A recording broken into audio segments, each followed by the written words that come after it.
Στο σημερινό βίντεο του καναλιού παραμένουμε στο θέμα με τα σχολικά βιβλία των άλλων χωρών. Σήμερα θα εξετάσουμε τα βιβλία μιας χώρας παραδοσιακά φιλικής προς την Ελλάδα, με την οποία και μοιραζόμαστε ένα πολύ μεγάλο μέρος της ιστορίας μας. Ο λόγος φυσικά για την Αρμενία, την οποία και ζητήσατε τόσο πολύ στα σχόλια των προηγούμενων βίντεο που δεν μπορούσα να την παραβλέψω. Εδώ να πω ότι χωρίς την πολύτιμη βοήθειά σας δεν θα είχα καταφέρει να συγκεντρώσω το απαιτούμενο υλικό για να ολοκληρώσω την έρευνα, όμως έλαβα τόσα μηνύματα από ανθρώπους αρμενικής καταγωγής που έχουν πρόσβαση στα σχολικά βιβλία της Αρμενίας, οι οποίοι με διευκόλυναν φοβερά στέλνοντάς μου υλικό, φωτογραφίες, μεταφράσεις και όλα τα υπόλοιπα απαραίτητα στοιχεία. Αυτό που διαπίστωσα είναι ότι τα αρμενικά σχολικά βιβλία είναι γεμάτα με αναφορές στην Ελλάδα, τόσες που νομίζω ότι θα εκπλήξουν και εσάς. Πάμε να τα δούμε αναλυτικά. Αρχικά να σας πω ότι κυρίως θα εξετάσουμε τα βιβλία του αντίστοιχου γυμνασίου και λυκείου της Αρμενίας, γιατί από τα βιβλία του δημοτικού βρήκα μόνο αυτό της 4ης τάξης που ναι μεν έχει μερικές αναφορές στη χώρα μας, όμως τα όσα γράφει επαναλαμβάνονται με περισσότερες λεπτομέρειες και στα βιβλία των μεγαλύτερων τάξεων, επομένως δεν έχει νόημα να τα πούμε δύο φορές. Ξεκινάμε από τα βιβλία ιστορίας της 1ης και της 2ης γυμνασίου που περιγράφουν μεταξύ άλλων την κατάσταση στην περιοχή από την αρχαιότητα. Αναφέρεται συγκεκριμένα στο βιβλίο της 1ης γυμνασίου ότι η περιοχή ανάμεσα στην Κασπία και τη Μαύρη Θάλασσα κατοικείται ήδη από το 3000 π.Χ. Οι συγκρούσεις ανάμεσα στα διάφορα φύλλα, οι εισβολές και οι επαφές με άλλους αρχαίους πολιτισμούς, όπως αυτή των Ασσυρίων και των Ελλήνων, συντέλεσαν στην εθνογένεση του αρμενικού κόσμου. Το Γερεβάν ιδρύθηκε το 782 π.Χ. από τον βασιλιά Αργίσθη τον πρώτο και γύρω στο 600 π.Χ. ιδρύθηκε το βασίλειο της Αρμενίας που για 6 αιώνες πρωτοστατούσε στην περιοχή είτε ως ανεξάρτητο είτε ως υποτελές κράτος άλλων αυτοκρατοριών. Το βασίλειο έφτασε στην ακμή του κατά το 95 με 66 π.Χ.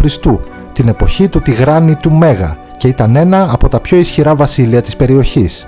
Στη συνέχεια ακολουθεί ένα υποκεφάλαιο που αναλύει την κουλτούρα, τη γλώσσα και τον τρόπο ζωής των αρχαίων Αρμενίων, όπου και αναφέρεται χαρακτηριστικά πως έχουν σωθεί σημειώσεις ορισμένων αρχαίων Ελλήνων ιστορικών, οι οποίοι μίλησαν για τον αρμενικό πολιτισμό.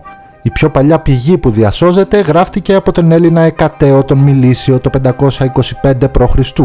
Ο Ηρόδοτος αργότερα υποστήριξε ότι οι Αρμένοι κατάγονται από τους Φρίγες και ο Πλάτωνας είχε παρατηρήσει ομοιότητες μεταξύ των δύο γλωσσών. Ο Στράβων επίσης είχε γράψει ότι η προγονική πατρίδα των Αρμενίων πριν μεταναστεύσουν προς τη Μικρά Ασία ήταν μια κοιλάδα σε μια γεωγραφική περιοχή της σημερινής Ελλάδας που ονομαζόταν Θεσσαλία.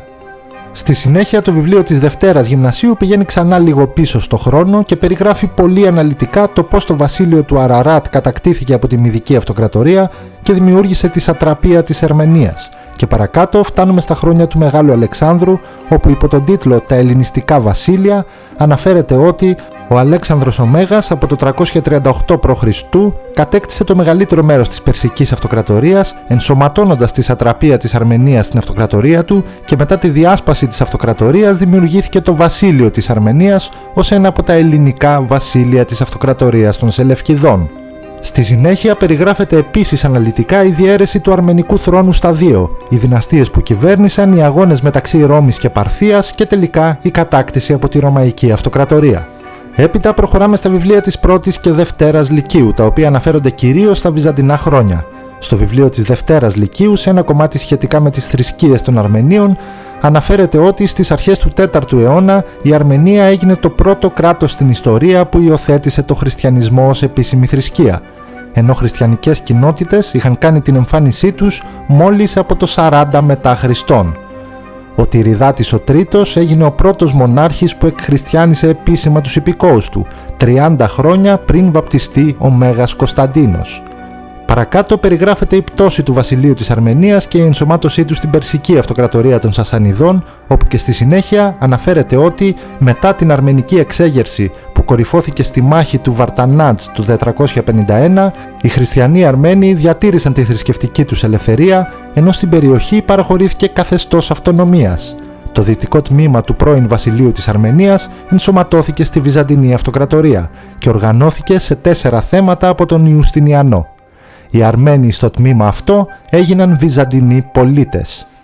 Λίγο πιο κάτω, σε ένα υποκεφάλαιο με τίτλο «Η Βυζαντινή Αρμενία», περιγράφεται χαρακτηριστικά πως οι Αρμένοι ήταν μεγάλοι στρατιωτικοί ηγέτες και σκληροί μαχητές, γι' αυτό διέπρεψαν τον επόμενο αιώνα στο Βυζάντιο, αναδεικνύοντας ισχυρούς στρατηγούς και αυτοκράτορες όπως ο Ηράκλειος, γιος ενός επίσης σπουδαίου Αρμένιου στρατηγού, του Ηρακλείου, έξαρχου της Καρχιδώνας. Στη συνέχεια, τα βιβλία παρουσιάζουν την αραβική κατάκτηση αλλά και όλη την πορεία της Αρμενίας κατά τα Οθωμανικά χρόνια, χωρίς ωστόσο να υπάρχει κάποια αναφορά στην Ελλάδα. Στην περιγραφή του Πρώτου Παγκοσμίου Πολέμου, στο πλαίσιο των επιχειρήσεων αναφέρονται οι κατακτήσεις της χώρας μας επιγραμματικά, ενώ η τελευταία σημαντική αναφορά βρίσκεται στο κεφάλαιο σχετικά με τη γενοκτονία των Αρμενίων. Εκεί παρουσιάζεται αναλυτικά ο τρόπος, οι αριθμοί και οι αιτίες των διώξεων, ενώ σε ένα σημείο αναφέρεται ότι οι μαζικές εκαθαρίσεις των νεότουρκων ενάντια σε ξένους λαούς δεν περιορίστηκαν μόνο σε ανθρώπους αρμενικής καταγωγής. Οι Έλληνες κάτοικοι του Εύξηνου Πόντου υπέστησαν παρόμοια δεινά και τελικά η εκμάζουσα κοινότητά τους αποδεκατίστηκε. Ενώ λίγο πιο κάτω για το ίδιο θέμα αναφέρεται σε επιμέρους κείμενο ότι οι Αρμένοι και οι Έλληνες πολίτες της πρώην Οθωμανικής Αυτοκρατορίας, μέσα από τον πόνο, τις τάχτες και τη δυστυχία, επέστρεψαν στις πατρίδες τους, φέρνοντας μαζί τους τον πλούσιο πολιτισμό από τις πατρογονικές τους εστίες. Έπειτα από αυτό το σημείο δεν υπάρχει κάποια άλλη αναφορά στη χώρα μας, εκτός από το βιβλίο της Γεωγραφίας της Δευτέρας Λυκείου, που σε ένα κεφάλαιο σχετικά με τη θέση της Αρμενίας στον κόσμο, η Ελλάδα παρουσιάζεται ως φίλη και σύμμαχος αποκαταβολής των δύο κρατών. Κάπου εδώ και το σημερινό βίντεο έφτασε στο τέλος του.